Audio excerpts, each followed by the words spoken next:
사도행전 18장 23절부터 우리 마지막 28절까지의 말씀입니다. 제가 가진 성경 신약 219페이지입니다. 얼마 있다가 떠나 갈라디아와 부르기아 땅을 차례로 다니며 모든 제자를 굳건하게 하니라.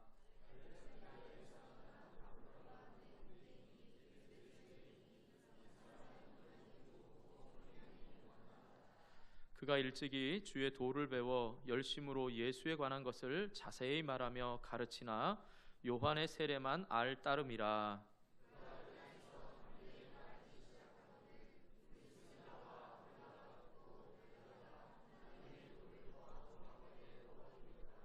아볼로가 아가야로 건너가고자 하므로 형제들이 그를 격려하며 제자들에게 편지를 써 영접하라 하였더니 그가 감에 은혜로 말미암아 믿은 자들에게 많은 유익을 주니 이는 성경으로서 예수는 그리스도라고 증언하여 공중 앞에서 힘있게 유대인의 말을 이김이로라. 아멘. 우리 좌우 앞뒤에 있는 분들을 축복하면서 인사하겠습니다. 하나님께서 반드시 열매를 맺어 주실 것입니다. 반드시 열매를 맺어 주실 것입니다. 한 번 더 축복하겠습니다. 하나님 나라를 위한 동력자가 되시기 바랍니다.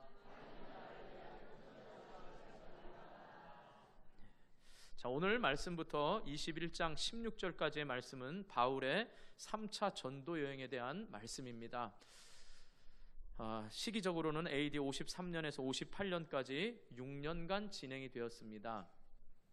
여러분, 우리가 1차, 2차, 3차 전도 여행을 살펴보면서 이제 바울이 1차 때는 약 1년간 전도 여행을 합니다. 그리고 우리가 지난주까지 살펴보았던 2차 전도 여행은 3년간 진행이 됐습니다. 특별히 그 가운데 고린도 교회에서 1년 6개월을 지내면서 복음을 전했지요. 그리고 3차 전도 여행은 바로 6년간 진행이 됩니다. 특별히 3차 전도 여행의 특징을 이제 조금 이따 말씀드리겠지만 에베소 교회에서, 그러니까 에베소 지역에서 3년간 지내면서 2년 동안 두란노 서원이라는 서원을 만들어서 말씀을 가르쳤습니다. 그러고 보면 여러분 1, 2, 3차 전도 여행을 통해서 총 몇 년을 전도 여행을 한 거죠? 1, 3, 6 1 더하기 3 더하기 6 하면 10년입니다. 여러분 10년 동안 지금 복음을 전하고 있는 것입니다. 그리고 한편으로 보면 이제 마지막 로마에서 잡혀서 복음을 전할 때 그것을 또 4차로 보는 사람도 있지만 그것은 자의에 의해서가 아니라 타의에 의해서 로마로 끌려갔기 때문에 바울이 계획한 것은 3차 전도 여행이다라고 말할 수 있습니다. 그렇다고 뭐 4차라고 해서 틀린 건 아니고요. 어쨌든 우리는 지금 3차 전도 여행을 살펴볼 텐데요. 먼저 스크린을 통해서 한번 전체 그림을 좀 봤으면 좋겠습니다. 제 얼굴만 나오네요. 네, 이제 나왔죠? 보세요. 지금 우리가 읽은 23절의 말씀이 바로 자세히는 나와 있지 않지만 갈라디아 지역 1차에 개척했던 그 교회를 지금 다녔던 것을 말씀하고 있습니다. 그리고 이제 중요한 건 바로 에베소 지역 2차 전도 여행 우리가 지난주에 끝날 즈음에 에베소에 들렸지요. 그래서 에베소 사람들이 바울의 복음을 듣고 더 머물러 달라고 하지요. 그런데 어떻게 하죠? 바울이 하나님의 뜻이거든 반드시 돌아오겠다라고 하고서 그곳에 오래 머물지 않았습니다. 그런데 바울의 3차 전도 여행의 특징은 바로 아까 말씀드린 대로 6년의 기간 중에 3년을 에베소에서 보냈습니다.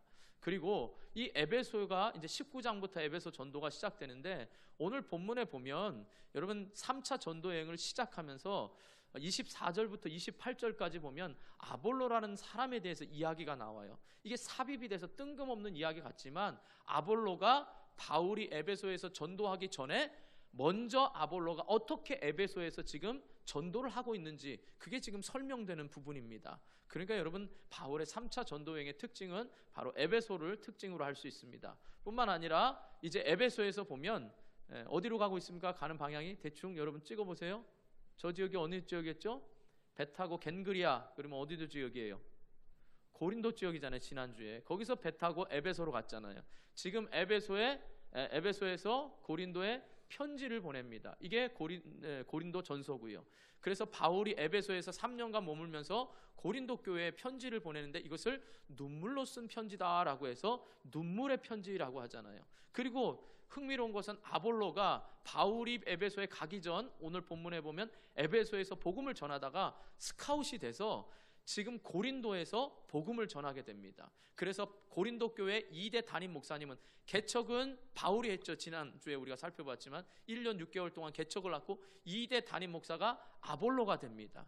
그래서 여러분 오늘 본문의 아볼로를 생각하면 왜 눈물로 편지를 썼는지, 우리가 고린도 교회 하면 뭐죠? 파가 4파로 나누어진 대부분 분열이 있는 교회, 이런 교회가 바로 고린도 교회잖아요. 그런데 왜 아볼로가 그렇게 가게 됐고 결과적으로 어떻게 하나님께서 역사하시는지 여러분 잘 볼 수 있어야 됩니다. 자, 그래서 고린도 교회에 눈물로 편지를 보내고 이제 그 지역에서 또 3차 전도여행의 특징은 바로 1차 전도여행을 돌아볼 뿐만 아니라 2차 전도여행지를 돌아봅니다. 그래서 드로아에서 제일 먼저 간 마게도냐의 성인 빌립보에서 이제 디도를 남겨두고 거기에서 고린도 후서를 쓰게 됩니다. 그래서 빌립보에서 고린도 후서를 써서 철저하게 고린도 교인들이 바울의 사도권을 의심해서 고린도 후서는 철저하게 바울이 자신의 사도권을 변호하는 서신이 바로 고린도 후서입니다. 그리고 빌립보에서 우리 어디로 갔죠? 읽어주세요. 어디로 갔습니까? 네, 데살로니가가 갔고 데살로니가에서 신사적인 베레아로 갔다가 그리고 아가야 지방인 고린도로 갔습니다. 자, 그런데 흥미로운 건 뭐냐? 3차 전도여행의 특징은 원래는 고린도 지역, 그러니까 아가야 지역에 고린도에서 10km 동쪽으로 떨어진 겐그리아에서 배 타고 에베소를 통해서 그렇게 귀환을 했잖아요, 우리가 지난주에. 그런데 이때 당시에 이 바울의 이름과 그리스도인들이 많아지니까 유대인들이 바울을 죽이려고 했습니다. 그래서 그 핍박이 너무 심해서 다시 되돌아갑니다. 왔던 길로 되돌아가서 귀환하는 것이 바울의 3차 전도여행의 특징입니다. 이게 돌아가다가 이제 보세요. 에베소 밑에 있는 섬에서 이제 여기서 환상 가운데 아가보라는 사람이 바울 선생님, 예루살렘에 돌아가면 잡힙니다. 환상 가운데 그것을 보고 이제 예언을 해줍니다. 그리고 그 형제들도 눈물로써 말립니다. 그런데 바울은 아니다. 성령께서 반드시 내가 예루살렘에 가야 하고 예루살렘에서 로마로 가야 된다라는 그 확신 가운데 결국 바울은 예루살렘에 갔다가 체포가 돼서 로마로 압송되고 21장 이후에 22장과 26장에 보면 총독 앞에서 재판을 받으면서 그가 어떻게 예수를 믿게 됐는지 그 이후에 이제 설명들이 이어집니다. 결국 그래서 3차 여행은 1차, 2차에 개척했던 곳을 돌아보면서 그들에게 믿음을 더욱 견고하게 세우고, 그리고 난 다음에 고린도에서는 역순으로 돌아와서 예루살렘에 돌아오고 예루살렘에서 잡혀서 로마로 압송되는 게 지금 전체의 3차 여행의 흐름입니다. 이해하셨죠? 자, 그런데 중요한 건 뭐냐? 지금 우리가 바울의 어떻게 보면 생애를 보고 있는 것 같지만 여러분 잊지 말아야 될 게 바울의 지금 우리 개인의 전기와 개인의 어떤 신앙과 개인의 열심을 보는 게 아니라 사도행전을 통하여서 성령이 임하니까 제자들과 사도들이 예수가 그리스도라는 걸 담대히 전하면서 초대교회가 어떻게 성령의 역사에 의해서 확장되고 복음이 전파되어지를 보여주는 게 바로 사도행전인 겁니다. 그 가운데 하나님께서는 바울을 통하여 쓰시고 있는 것뿐이고 철저하게 선교는 성령에 의해서 지금 주도되고 있다는 사실이죠. 그러니까 어떤 사람의 만류에도 불구하고 바울은 그곳에 가야 한다 하고 결국 로마로 가서 자기가 잡힐 줄 알면서도 그 가운데서도 예수가 그리스도라고 고백하면서 그의 생애는 온전히 예수를 증거하는 삶을 살았다 이 말이죠. 그럼 저와 여러분이 또 우리 교회가 이 사도행전을 통하여 살펴보면서 하나님, 우리 교회가 이제 불과 개척교회와 같이 작게 시작했지만, 여러분 보기에는 건물도 있고 지금 사람도 있는 것 같지만 처음 시작할 때 우리의 작은 개척교회와 같은 심정에서 우리에게 있어서 교회가 부흥하는 건 다른 게 아니라 바로 성령이 역사하시는 그 거대한 성령의 역사 가운데 우리 교회가 쓰임받고 여기 온 모든 성도들이 함께 동력자가 되어서 하나님의 이 거대한 구원 사역에 함께 가자라고 지금 우리가 살펴보고 있는 것입니다. 그러므로 여러분, 개인 바울을 볼 것이 아니라 하나님의 거대한 구속 사역을 바라보시면서 여러분 시작할 수 있어야 됩니다. 그래야 오늘 본문에 나오는 오늘 본문은 3차 전도여행의 시작에 지금 1차에 전도했던 곳을 돌아보면서 아볼로라는 이 사람을 통하여서 하나님께서 여전히 하나님은 하나님의 일을 하고 계신다는 것을 볼 수가 있는 것입니다. 그래서 저는 여러분 3차 전도여행의 시작 이렇게 붙였지만 부제목으로 하자면 바로 우리가 전도해야 될 때 마땅히 가져야 될 태도, 우리가 무언가를 하나님의 사역을 감당할 때 마땅히 가져야 될 태도에 대해서 살펴보면서 은혜를 나누려고 합니다. 자, 먼저 전도는 또 우리의 사명 감당은 끊임없는 돌봄과 양육이 병행될 때 열매를 맺는다라는 사실입니다. 여러분, 우리 모두는 다 열매를 맺지요. 성경에 열매를 맺어라 라고 말할 때는 꼭 두 가지 열매를 제가 기억하라고 했죠. 인격의 열매와 사역의 열매입니다. 우리 스스로는 끊임없이 예수님을 닮아가야 됩니다. 또 하나는 예수님이 이 땅에 하셨던 사역, 가르치고 치유하고 전파하신 사역을 우리는 끊임없이 우리도 그 사역에 열매를 맺어야 드려야 됩니다. 그러니까 우리가 신앙생활을 잘 하고 있다는 것은 열매 있는 신앙생활을 해야 된다는 얘기죠. 그런데 우리가 전도를 하든지 아니면 사명을 감당하든지 반드시 열매를 맺어야 되는데 그 열매를 맺기 위해선 끊임없는 돌봄과 양육이 필요하다 이 말인 거죠. 자, 우리 23절 한번 읽어보겠습니다. 23절 같이 읽습니다. 시작.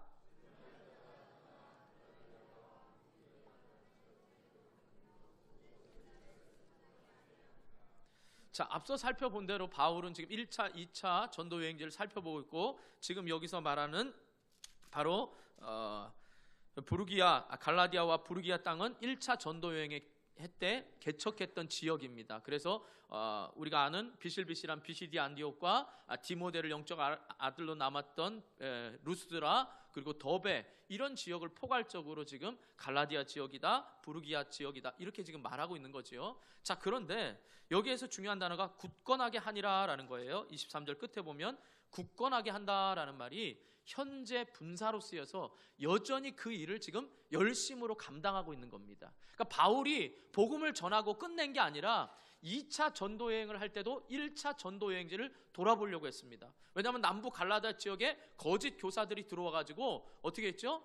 야, 너희들이 복음은 받아들였지만 할례를 받아야 온전한 구원이고 율법을 지켜야 온전한 구원이야. 이렇게 자꾸 그리스도인들의 마음을 흔들어 놓으니까 그거에 가서 다져지려고 굳게 믿음에 세우려고 갈라디아 지역으로 가기로 했지요. 기억하십니까? 그리고서는 어떻게 해요? 1차 때 가려고 했는데 성령께서 마게도냐로 가게 하셔서 2차 전도여행의 특징은 유럽으로 간 거였습니다. 그리고 그 전에 15장에 예루살렘 종교회의를 통하여서 그리스도인들에게 할례가 필요한 게 아니고 율법이 필요한 게 아니고 이방인에도 성령이 부어졌으니까 바로 구원받는데 할례나 율법은 전혀 필요가 없다라는 예루살렘 교회에 바로 편지를 들고 왔잖아요. 그래서 1차 전도여행 때 바나바와 함께하고 또 바나바의 조카인 마가와 함께 했는데 마가가 중간에 포기하고 돌아서니까 2차 여행 때는 바나바가 야, 이번에 또 한번 기회를 주자 그랬더니 바울은 안 됩니다 라고 해가지고 그때 예루살렘으로부터 율법과 그 다음에 할례가 필요 없다라는 그 편지만 가지고 와두는데 직접 와가지고 신실하게 사역을 감당했던 실라를 데리고 이제 2차 전도여행을 떠난 겁니다. 오늘 처음 오신 분이 있어서 이렇게 쭉 흐름을 말씀하십니다. 처음 듣는 분이나 그 전에 계시는 분이나 다 똑같지만 그래도 여러분이 이렇게 흐름을 가지고 알고 있어야 돼요. 자, 그래서 지금 1차 전도여행지, 2차 전도여행지를 보고 있습니다. 그런데 바울의 마음속에 중요한 건 뭐냐? 늘 끊임없이 이렇게 강건하게 하고 굳건하게 하기 위한 마음이 늘 자기가 세운 교회들에 대해서 이렇게 양육과 돌봄을 끊임없이 관심을 가지고 있었다 이 말이죠. 여러분, 우리도 전도할 때 아니면 우리가 사명을 감당할 때 누군가의 한 영혼을 세울 때는 이렇게 끊임없는 돌봄과 양육이 필요하다 이 말입니다. 교회에 누구 한 명 데려와서 목사님 알아서 하세요. 이제 나는 교회 데려오고까지는 내 몫이니까 알아서 하세요. 끝나는 게 아니라 그 한 영혼이 뿌리를 내리고 또 인격의 열매, 사역의 열매를 맺을 때까지 끊임없는 돌봄과 양육이 필요하다 이 말이죠. 여러분, 요즘 많은 기업들에게 우리 소비자들이, 국민들이 좀 실망하는 게 여럿 있습니다. 그 중에 제가 요즘 얼마 전에 보니까 아파트가 새로 지어졌는데 새로 지은 아파트가 금이 가고 물이 흐르고 또 아파트를 짓는데 뭐 주차장 문제로 해서 그런지 1층에는 아예 문이 없어서 1층으로는 드나들 수 없는 그렇게 모순된 아파트를 지어놨어요. 그럼에도 불구하고 그 사람들이 요구하니까 분양사와 건축사가 서로 떠넘기면서 아무런 해결을 안 줍니다. 그러니 얼마나 실망스럽겠어요. 또 우리가 잘 아는 그 가습기 살균제를 통한 일들이라든지 여러 일들이 뭐예요? 기업들이 처음에는 엄청나게 홍보를 하고 그 다음 사후 처리는 너무너무 미지근하다는 거지요. 근데 우리가 전도와 사명을 감당할 때도 마찬가지입니다. 사명을 감당할 때도 처음에는 열심으로 해요. 그 전도할 때도 처음엔 열심으로 합니다. 그런데 어떻게 해요? 그 다음에 끊임없는 양육과 돌봄을 통하여서 그 영혼이 온전히 세워질 때까지 우리가 수고하는 것을 너무나 쉽게 포기해버리면 안 된다 이 말이죠. 이건 어떻게 보면 저에게 더 하나님께서 말씀하시는 소리인지 모르겠습니다. 그저 말씀을 전하고 기도하는 것으로 내가 끝났다가 아니라 말씀과 기도를 통하여 여러분 한 분 한 분을 돌보고 양육해서 그리스도의 제자로 만드는 일에 제가 온전히 헌신하고 온전히 집중하라는 하나님의 음성으로 저에게 1차적으로는 들려집니다. 그러나 여러분, 전도하고 있는 우리 전도팀이나 아니면 기도하고 있는 우리 도고팀이나 모든 사역에 수고하고 있는 여러분들이 열매를 맺을 때까지, 그 열매가 성숙해질 때까지 여러분 돌봄과 쉼을 끊임없이 감당할 수 있기를 주님의 이름으로 축복합니다. 그렇기 때문에 여러분 그냥 나 몰라라 하지 마시고 끊임없이 여러분이 관심을 가지고 해야 되고, 또 하나 여러분이 양육과 돌봄을 하려면 아이가 아이를 돌볼 수는 없잖아요. 그러니까 여러분의 영혼이 과연 내가 아이를 돌볼 수 있는, 내가 성장했는지, 아니 그것도 아니면 성장하려고 있는 마음은 있는지, 내가 성장해서 다른 사람을 돌봐야겠다, 다른 사람을 온전한 길로 인도할 만큼 여러분 자신이 성장을 했는지를 깨달을 수 있기를 주님의 이름으로 축복합니다. 그런데 많은 그리스도인들이 보면요, 그저 교회 일주일에 한 번, 죄송한 표현입니다, 그렇다고 제가 정죄하는 거 아니에요, 일주일에 한 번 왔다 갔다 하는 걸로 내가 신앙생활 잘하고 있다고 착각하면 안 됩니다. 내가 주일 성수, 주일날 안 빠지니까 내가 신앙생활 잘하고 있다고 생각하면 착각입니다. 여러분의 신앙이 다른 사람을 돌볼 수 있어야, 성장해야, 육적으로 말하면 여러분들이 결혼을 하고 자녀를 낳아서 아이를 길러봐야, 그래야 부모의 심정을 알고 여러분의 신앙이 얼마나 성장했는지를 알 수가 있다 이 말입니다. 사랑하는 성도 여러분, 주님 오실 그날까지 우리 끊임없이 전도하는 것도 열심이지만 양육과 돌봄에 있어도 끊임없이 열매 맺기 위해서 끊임없는 돌봄과 양육을 할 수 있는 저와 여러분이 다 될 수 있기를 주님의 이름으로 축복합니다. 자, 두 번째로 이제 우리가 전도하는 데 있어서 또 사명을 감당하는 데 있어서 하나님께서 반드시 열매를 거둔다는 사실을 믿음으로 가져야 합니다. 다시 말씀드립니다. 우리의 전도와 사명은 하나님께서 열매를 맺는다는 믿음이 있어야 된다 이 말입니다. 내가 열매를 맺으려고 해서는 안 되고 하나님이 맺으신다는 것을 믿고 해야 된다 이 말입니다. 자, 24절 한번 보시기 바랍니다. 24절 같이 읽습니다. 24절 시작.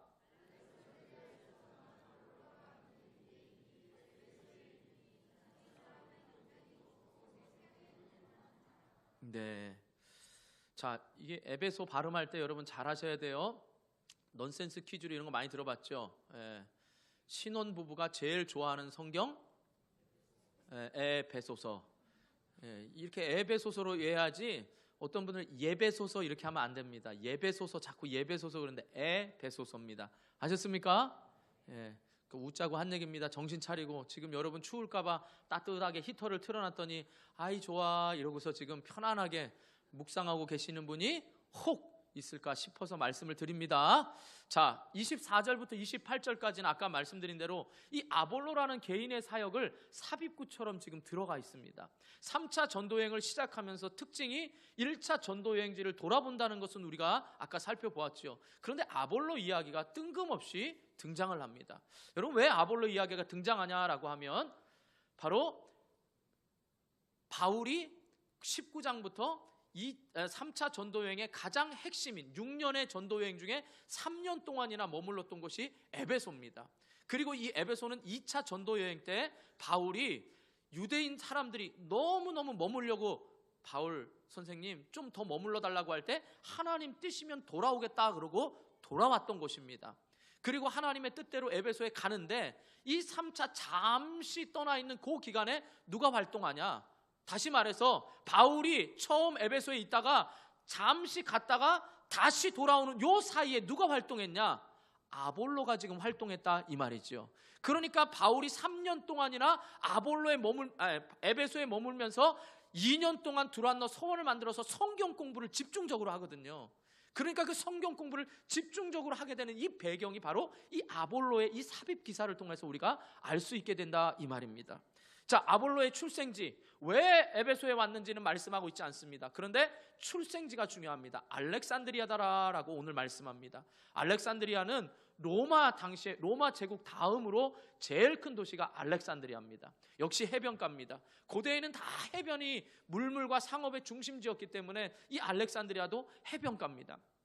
뿐만 아닙니다. 이 알렉산드리아는요, 경제적으로도 금융의 도시였지만 무엇보다도 문화적으로 학문의 중심이었습니다. 그래서 이 학문의 중심이 뭐가 있었냐라고 하면 박물관이 있었고, 당시에 파피루스라고, 여러분 저도 이집트 성지순례 가서 봤는데 그게 이제 이렇게 풀이에요. 잎사귀 풀인데 그게 사각형으로 생겨서 대나무 우리 꽃 껍질처럼, 근데 부드러워서 그 네 개를 껍질만 벗겨서 이렇게 지그재그로 우리 집처럼 엮으면 그게 이제 종이가 되는 거죠. 그래서 종이가 없을 땐 파피루스를 엮어서 거기다 글을 썼는데, 이 글을 쓴 책이 1000권 이상 있는 도서관이 아주 있는 곳이 바로 알렉산드리아입니다. 그러니까 경제적으로만 풍부했을 뿐만 아니라 바로 학문적으로가 발달된 곳이 알렉산드리아입니다. 그래서 여러분, 구약 성경이 히브리어로 쓰였잖아요, 모세오경이. 근데 이 최초로 쓰인 이 성경이 헬라어로 번역된 성경을 70인역이라고 합니다. 최초의 히브리어 성경을 헬라어로 번역한 성경이 바로 70인역 성경인데, 이 70명이 번역했다고 해서 70인역인데 이게 바로 알렉산드리아 사람들을 통해서 번역이 된 겁니다. 그러니까 학문적으로 굉장히 뛰어난 곳이 알렉산드리아입니다. 그러니까 당연히 어떻게 해요? 아볼로도 이 유대인 지식과 학식이 뛰어난 사람입니다. 그런데 이 사람은 보니까 뭐도 있다고요? 학식뿐만 아니라 말을 잘한답니다. 언변이 뛰어나다는 겁니다. 설득력도 있고 지식도 있는 데다가 설득력이 있으니까. 여러분, 어떤 분들 이런 분 있죠. 글은 잘 쓰는데 표현을 잘 못해가지고 설득력이 없는 분이 있고, 또 글을 쓰는 데는 잘 못하는데 말은 잘해서 또 하는 분이 있어요. 있습니다. 하여간 있어요. 그런데 여러분, 아볼로는 뭐예요? 말도 잘하고 글도 잘 듣고 학식이 있다니 얼마나 훌륭합니까? 이런 사람이 지금 등장을 합니다. 그런데 25절 보세요. 25절 흥미로운 말씀입니다. 25절 같이 읽습니다. 시작.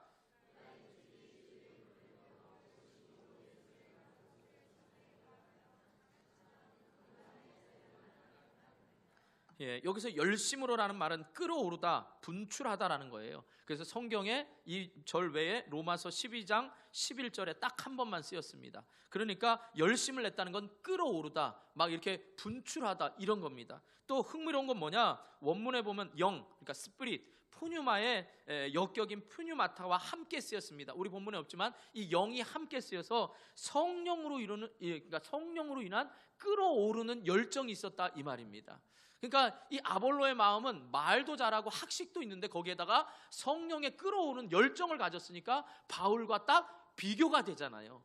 여러분 잘 생각해 보세요. 바울이 에베소에 등장하기 전에 이미 에베소에 등장했던 바울의 마치 대타와 같은 아볼로가 등장을 하고 있어요. 그리고 고린도 교회 2대 목사로 지금 아볼로가 있어요. 그러니까 여러분, 이걸 바라보는 관점이 바울이 훌륭하다, 아볼로가 훌륭하다가 아니라 하나님이 지금 어떻게 하고 있는지 그 역사를 우리가 계속 잊지 말고 보자는 겁니다. 자, 그런데 흥미로운 건 뭐예요? 뭐만 알따름이라고요? 다 아는 게 아니라 뭐예요? 아볼로도 흠이 있었어요. 요한의 세례만 안 돼요. 요한의 세례만 안다는 건 뭐예요? 세례 요한이 예수님 오시기 전에 나와서 회개하라, 천국이 가까웠느니라 말했죠. 그리고 철저하게 세례 요한은 예수님을 소개하는 데 끝났습니다. 그리고 먼저 헤롯에 의해서 목이 잘려서 순교를 당하지요. 그러니까 예수님의 십자가와 죽음과 이 성령의 강림까지는 못 봤단 말이에요. 그러니까 세례 요한을 알 따름이라는 건 뭐예요? 세례 요한에게 배워서, 이것도 정확하진 않지만 아마 세례 요한이 아니라 세례 요한의 제자에게 배웠을 거라고 추정을 하는데 학자들은, 그러니까 세례 요한은 예수님의 생애 끝까지 못 봤으니까 세례 요한이 알았던 예수가 메시아라는 것, 그러니까 구약을 워낙 잘 알았으니까, 여기 보면 성경을 잘 알더라가 원어에 보면 복수로 돼 있어서 구약 성경에도 능통한 자였습니다. 그러니까 구약 성경을 잘 아는데 그 구약 성경에 예언된 메시아가 예수 그리스도다, 여기까지만 딱 안 거지요. 그런데 흥미로운 건 그 자리에 누가 있었다고요? 26절 한번 또 읽어보겠습니다. 26절 시작.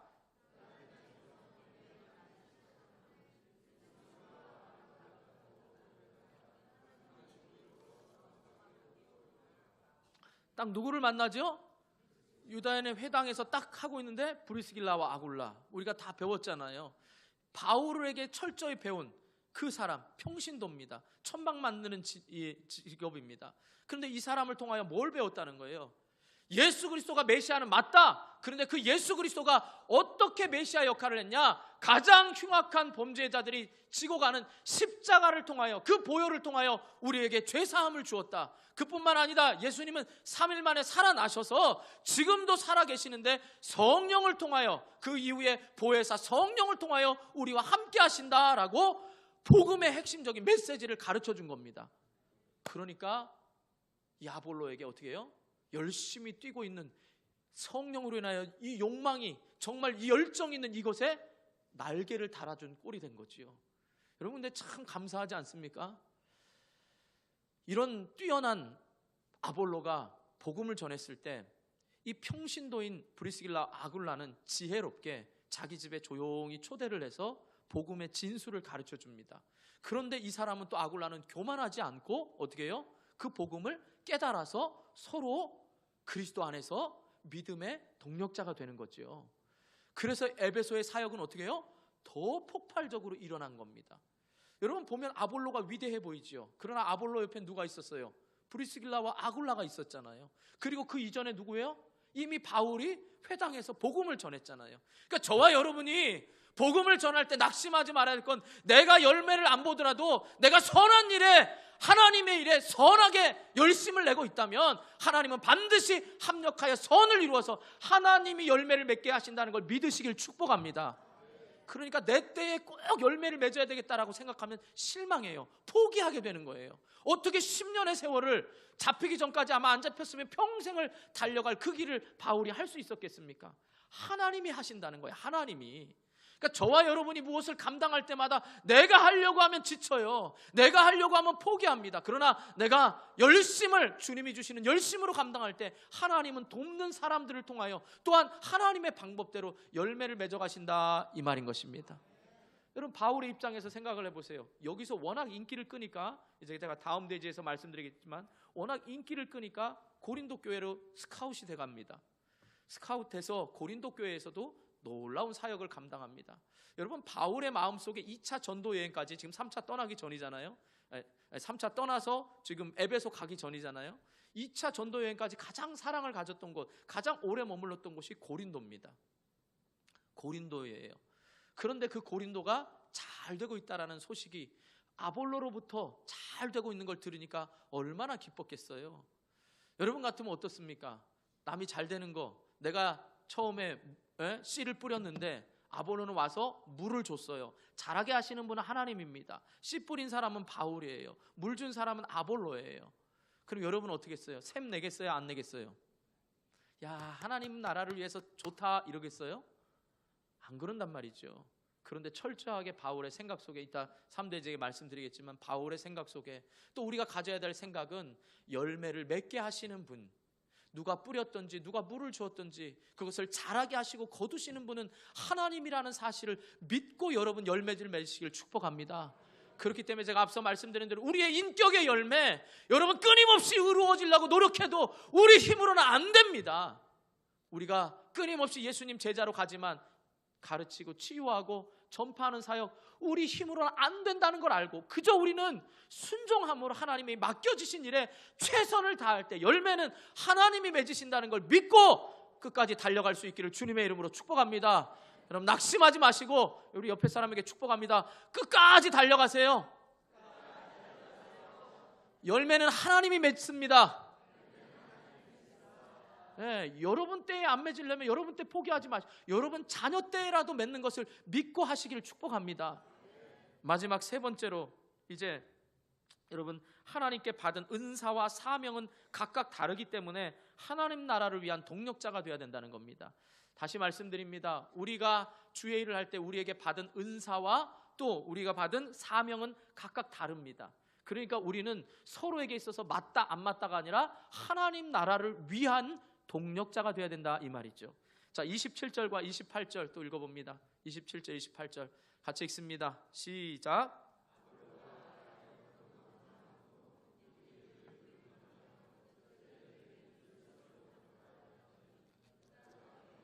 은혜로 말미암아 믿은 자들에게 많은 유익을 주니 이는 성경으로서 예수는 그리스도라고 증언하여 공중 앞에서 힘있게 유대인의 말을 이김이로라. 아멘. 이제 에베소에서 아볼로가 대단한 부흥 강사로 뜬 겁니다.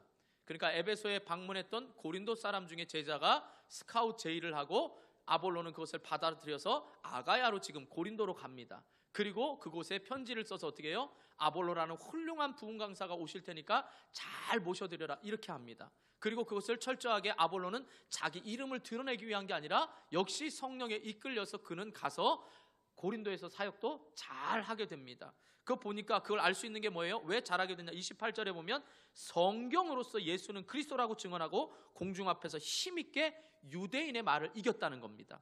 앞서 우리가 봤지만 알렉산드리아 출신으로 학문과 모든 언변이 뛰어났습니다. 거기에 자기가 유대인이니까 유대인의 함정이 무엇인가를 알고 성경에 능통한 자였으니까 말로써 당해낼 자가 없으니까 유대인들이 다 말로는 이기지 못하고 아볼로의 복음을 듣게 됩니다.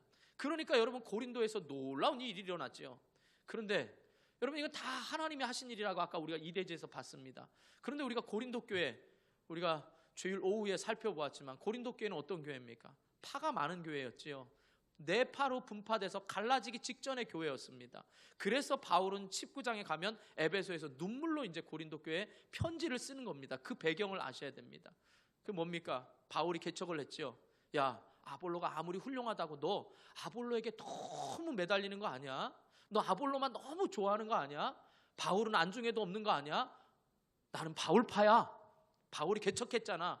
야, 무슨 소리야? 지금 아볼로가 말씀을 이렇게 잘 전하니까 우리가 고린도 교회가 얼마나 부흥하고 있어. 나는 아볼로파야. 야, 니들 무슨 말이야? 예루살렘에서 잠깐 방문한 게바, 베드로입니다. 게바는 야, 제자 중에 수제자는 베드로 아니겠어? 야, 우리는 베드로를 따라야지. 나는 베드로파야. 니들 무슨 소리야? 베드로나 아볼로나 다 바울이나 그리스도의 제자들 아니냐? 우리는 그리스도만을 따른다. 그리스도파. 이렇게 네 파가 나뉘어서 싸움을 합니다. 여러분 그러면 아볼로의 잘못입니까? 바울의 잘못입니까? 그럼 누구의 잘못이에요? 여러분에게 묻겠습니다. 여러분에게 복음을 처음 전해준 분, 여러분에게 가장 영향력 있는 분, 그분이 여러분 훌륭합니까? 아니면 내가 모태신앙으로 미적미적하고 내 신앙이 뜨겁지 않은데 어느 목사님이 와서 내 신앙에 불을 붙여준 목사님이 훌륭합니까? 말을 못하십니까? 복음을 처음 전해준 분이 훌륭합니까? 불 질러준 분이 훌륭합니까? 각자 다 다를 겁니다. 정답이 없습니다. 두 분 다 하나님 앞에 훌륭한 분입니다. 여러분이 그런 분이라도 있다면, 그렇게 생각한다면 그 신앙 역시 귀한 겁니다. 복음을 전해준 사람에게 감사하지도 않고 불질러준 사람에게 감사하지도 않고 있는 사람이 오히려 그게 문제지요. 그런데 중요한 건 그겁니다. 그렇게 처음 전해준 사람이나 불질러준 사람을 지나치게 의존하다 보니까 하나님의 사역을 위해서 은사와 각기 받은 사명이 달라서 하나님이 나를 빚어가시는데 그 빚어가시는 하나님 앞에 내가 열심을 내는 게 아니라 나하고 마음에 맞는 목사님에게는 열심을 내고 마음에 맞지 않으면 내 사명을 잃어버리고 내가 주의 일에 동력하지 않는 이 내 마음이 영적 어린아이와 같아서 마마보이라는 거지요.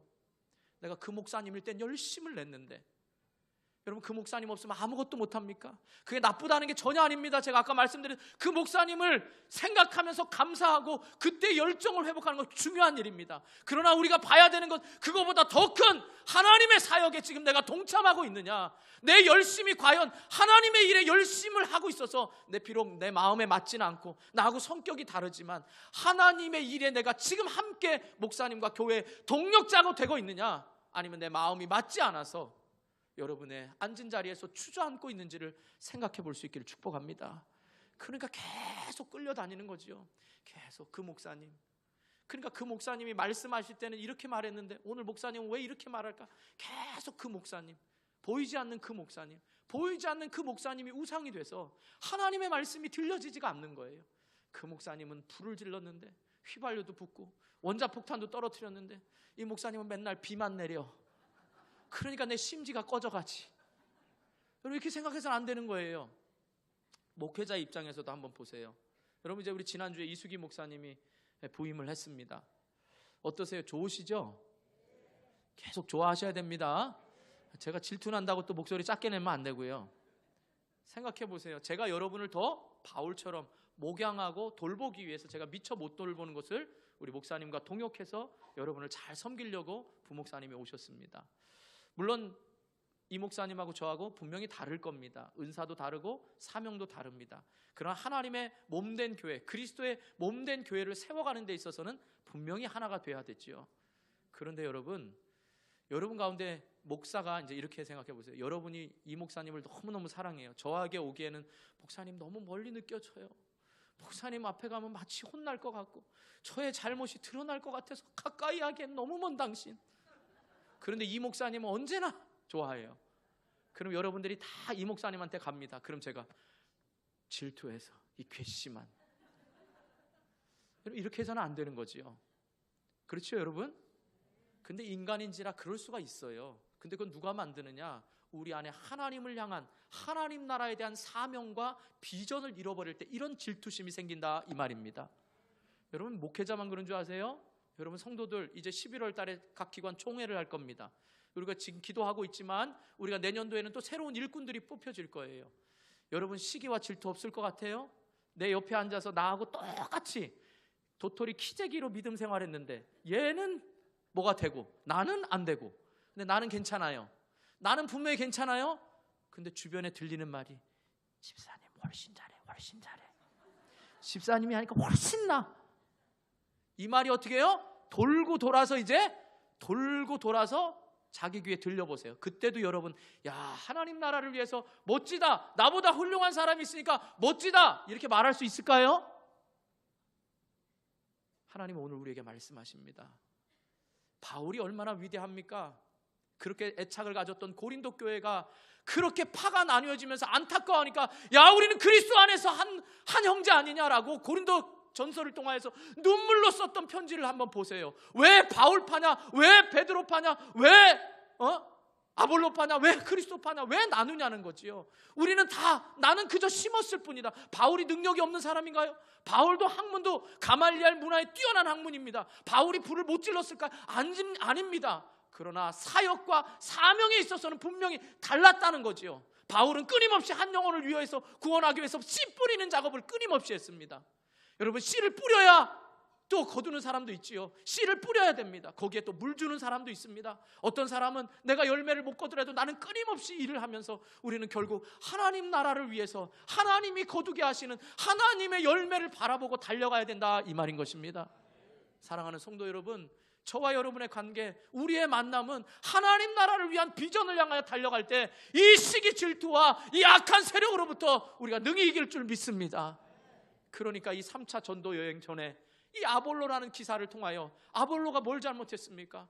아볼로를 만나게 하셔서 브리스길라와 아굴라를 통하여 복음의 능력을 깨달아서 그 안에 있는 열정을 하나님이 사용하셨잖아요. 결국은 우리 안에 무엇을 봐야 됩니까? 하나님의 나라와 비전을 향하여서 여러분 각양 은사와 은혜가 다르다라는 걸 알고, 나보다 잘하면 박수 쳐주고 나하고 다른 은사를 갖고 있다면 그것에 대해서 격려해 줘야지, 그걸 시기하고 질투해서는 하나님 나라가 이루어지지 않는다는 것입니다. 사랑하는 성도 여러분, 그냥 지나칠 수도 있는, 그냥 아볼로는 이런 사람이었다라고 아볼로에게 초점을 맞출 수도 있지만, 왜 하나님이 이 시점에 우리 교회에게 이 말씀을 주시고 저와 여러분에게 이 말씀을 주셨는지를 잘 깨달아서, 여러분 지금 기도하고 있습니다. 함께 기도해 줘야 됩니다. 연말에 사람 세울 때마다 꼭 한 사람씩 마음에 상심을 받습니다. 여러분, 그것이 인간적이 되지 않도록 여러분이 저를 위해 기도해 주셔서 정말 하나님이 필요한 일꾼들이 세워지고 하나님 나라에 필요한 사람들이 세워지고, 또 그것이 세워질 때마다 우리는 끊임없이 하나님 나라에 내가 있는 자리에서 열심을 내면 결국은 하나님이 열매를 맺게 하시고 하나님이 우리의 일거수일투족을 다 알고 계시기 때문에 하늘나라에 우리를 향한 상이 이르지 않는다라는 것들을 여러분 좀 깨달을 수 있기를 축복합니다. 이래야 우리가 다른 교회처럼 직분과 어디 일에 연연하는 것이 아니라 하나님 나라를 위하여 달려갈 수 있기를 주님의 이름으로 축원합니다.